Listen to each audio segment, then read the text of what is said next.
all the other stuff. There's thousands and thousands of beverages we have. Again, there's just too many options out there, and it's not fun, and it's just really boring. But drinking water it's the best thing. You can't go wrong doing that. But when you do want to mix it up, you can juice, and even people, there's people that love juicing and people that say juicing is bad because it condenses everything, and if you juice carrots, it's super high in sugar. Just think again, balance. If you juice carrots and you have that, some carrot, apple, ginger, you're gonna be fine. It can't sabotage you. If people take that hard stance against it, it's just simply not, it's not accurate information they're trying to portray. So dairy is also completely fine in my book. And then natural sugars are very handy because sometimes you just want to add a little bit of sweetness. So having honey or maple syrup, those things can be added into your yogurt or your oatmeal, and those are fine. But again, just small quantities. It doesn't take a lot to add that flavor, especially when you eat real foods. You get the benefit of actually tasting what that food's supposed to taste like, and that's ultimately what we want you to get out of this program. Really enjoy foods the way they're supposed to be tasted, and when you really have a goal of going after the best quality of foods, then you're going to find that it really does taste super delicious. So for keys to success, for exercising, we want you to, again, we don't want you to go from 1 to 5 days a week. As a general baseline, like 2 to 3 days of moving your body is great inside like a facility or kind of specific training, and then being active outside of the gym facility is, you can't go wrong being active. So in one of the emails I sent out, I said why I train 2 to 3 days a week. Well, I focus train 2 to 3 days a week. That doesn't mean I'm not active. I might go out on a bike ride, or I might take the dog for a walk. So moving the body is great, but too much of one thing can overstress the body and then turn into a negative, just like when it comes to the food. Too much of anything can end up being a negative. 3 meals, 2 snacks. I'm going to go over portion sizes in a little bit. Taking a balanced approach. As soon as I get done with the keys to success, Steve's going to come up here and talk about the difference between fitness and nutrition and how that relates to the goals you may have. So the whole idea there is you have a total amount of time that you spend on your wellness. If you spend all those hours doing fitness, that in of itself is out of balance. There's so many other areas of wellness, like nutrition, your mental state of mind, your sleeping, just your sense of adventure and your relationships, so having fun in your life. And all those things actually play a role in helping you achieve your overall goal, whether that's weight loss or just having more energy and feeling better. It's amazing how, well everything ties in together. And when you have that balanced approach, it makes all the different areas more manageable to do and be sustainable. Adherence. During any program we do, most of the time people are getting results because they follow the guidelines and they're actually adhering to the program. So someone could follow a completely different program. Someone's probably currently going over a program right now somewhere else, and those people are going to be successful because they're going to adhere to whatever that is. And we're asking a lot of change out of you for during this 21-day period. Just know that when we transition out of it, it's impossible to continue doing multiple things at once. The success rate is like less than 10% if you try and do too much. And I think that if it's 3 things at once, the success rate goes down under 10% to being successful. I mean, that's a very horrible success rate. When it's one thing at a time, and we're talking about one tiny small change, the success rate can be up to 85% for that to stick long term. And then preparation. So preparation is really the theme of the program, and being successful at eating whole foods. It takes a whole nother set of skills to be able to eat whole foods, because none of it is super quick and convenient.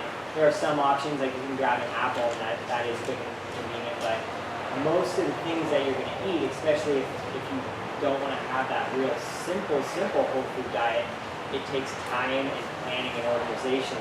So I'm going to go over that in just a bit here. But Steve's going to come up and talk about the difference between why fitness is important and why focusing on some of the other areas is important. All right. So the main reason I wanted to come up here and talk a little bit about fitness, especially during this Just Eat Real Food Challenge, is because a lot of people come in here with the number one goal of toning up, losing weight, and overall feeling better. And we've seen so many people just run themselves into the ground trying to do 5 days a week, adding in jogging on their own, and then asking, what else can I add? What else can I do to get this weight off? And so today I really want to talk about what fitness is for, and hopefully change some people's minds about how you should approach fitness in terms of your wellness goals, and where that falls in your overall sort of wellness circle of everything that you need. Fitness has a lot of functions, but one of the last things I say it's for is weight loss. Now, weight loss is a byproduct of fitness. As you move, as you exercise, you are burning energy. But there's so much more that goes on inside your body when you exercise, and these are the things I really want to highlight, because that's what you should really focus on. When you focus on fitness as a tool for weight loss, there's usually one concern in your mind: how many calories is this burning? And when that becomes your main focus, it's how hard can I go, what are the hardest exercises I can do, and how can I keep going nonstop? And what that ends up doing is it really leads to a lot of wear and tear on the body.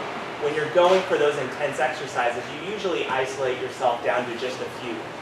If you're getting into running for weight loss, or you're getting into cycling, you repeat those actions over and over and over and over again, until one day you find out, my body's not working that well anymore. I'm starting to get knee pains, I'm starting to get muscle pains. And that's what happens anytime you repeat any action over and over and over again. So when you have that focus that I need to do this to lose weight, it gets you so focused on repeating those actions that you start to lose sight of what else it's doing to the body. And there's some great things that it does do to the body. One of the things that I want to bring up is, when you start adding cardiovascular training, it increases your red blood cell count. What that does is it helps transport oxygen throughout the body. And oxygen is one of the number one tools for wellness, for cell repair, and for overall energy levels. The more oxygen that can readily be available to the cells, the better you're going to feel and the healthier everything's going to be. And so adding in exercise is great for that. But it also has a dark side to it. If you're focusing on it for weight loss, you also become more efficient. When you're transporting more oxygen, when your muscles are becoming more efficient, you burn less energy as you exercise. And when that starts to happen, people get frustrated. And have you ever had a plateau when you're exercising, and all of a sudden it stales out? Well, that's because you're becoming more efficient. The same amount of work doesn't burn the same amount of calories. And what you eventually run into is a part where you can no longer outwork your diet. Where if something doesn't change in the nutrition, then you're going to end up running into that point where you injure yourself before you're able to overcome or get to your wellness goals. And that's why we really want to say you can't just focus on fitness. It has to be a little more well-rounded. And that's also one of the reasons why we have the fitness approach we do here at Fit Culture. Why every time you come in, you have different stations, different exercises, different muscle groups, and something's always changing. Because anytime, like I said, you repeat those same movements over and over and over again, you wear out those muscles. But on the other side of the coin, if you don't use those muscles, they don't get any stronger, they don't get circulation, and you lose that mobility and that wellness and that strength. And so fitness is about variety, it's about feeling better after you leave rather than feeling worse, and improving the function of your body. So if you can approach fitness from that standpoint of what do I need to work on today? You know, if it is cardiovascular fitness, if you're just getting started, it may just be getting started. But you're going to reach a point where it's like, you know, maybe I need to increase my mobility, maybe I need to increase my strength. And focusing on it from how can I improve my overall function and ability rather than how can I burn the most calories, you're going to see a much greater result from fitness. And you'll actually end up being able to stick with it for longer because you won't run into those snags where now you've got to take a 3-week or a 3-month break because you have an overuse injury or you have a muscle problem or a joint issue that needs to get worked out before you can come back. And that's just sort of what I wanted to wrap up with for that today. And before I switch back to Joey, I want to answer any questions that any of you may have had regarding, you know, exercise or, you know, weight loss or whatever it is involving fitness. And that way I can kind of field those, hopefully clear some stuff up, and then we'll toss it back to Joey. Anybody have any questions? I'm not that thorough, guys. Yeah. Do you have an idea as to how many times maybe somebody should do a flow class a week as opposed to a strength class? That's a great question. And so that is going to come down to a couple things. One is experience. If you've never done an exercise class before or it's been years since you've done it, you're only going to want to start slow. If you jump into 5 times, typically speaking, your muscles aren't ready for it, your tendons aren't ready for it. You know, it's a lot of change. And so I would say starting slow, potentially 2 times a week, just getting a feel for it.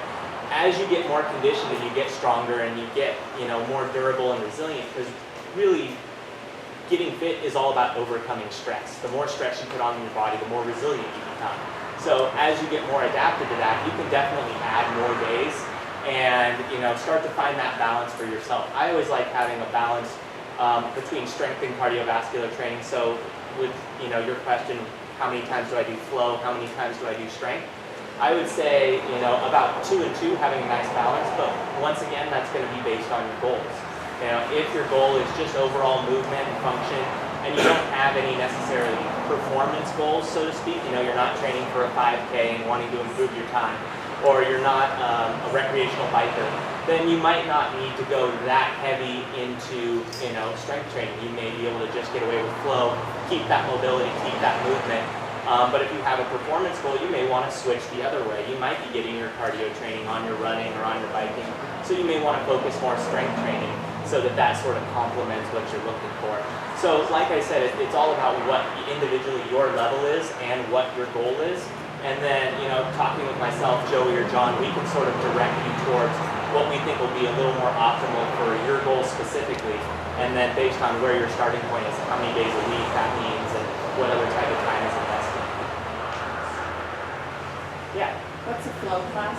Okay, so for the new people, flow class is our big group exercise class. It generally consists of about 14 to 16 stations that we circuit through for about 30 to 45 seconds each. And every time you come in, there's usually new exercises, new movements, and different levels of each one too. So you can always dial it back or make it more challenging depending on where you find yourself. And that's what's on the board. That is exactly what's on the board here. So each day is a little different, and then we also rotate it. So every week, Friday will jump back up to Monday, and everything will shift down. So if you're just doing a Monday, Wednesday, you won't be stuck on just the same 2 each time. It'll rotate through the week. And then a strength class, since we're just sort of talking about that, is sort of a small group personal training. It's 4 to 6 people, a little bit more focused, and it focuses a little bit more on just developing strength. It would be more like a traditional weightlifting class that we sort of have a little bit of customization for based on what your needs are. And just having that smaller group really lets us give a little bit more of that personalized attention. Yes. There are 2 Saturday classes currently. We do have an 8:15 and a 9:15. Yeah. Yes. So just starting out, you would recommend just 2 flow classes a week? I would say start off 2, maybe 3 if you really want to give it a try.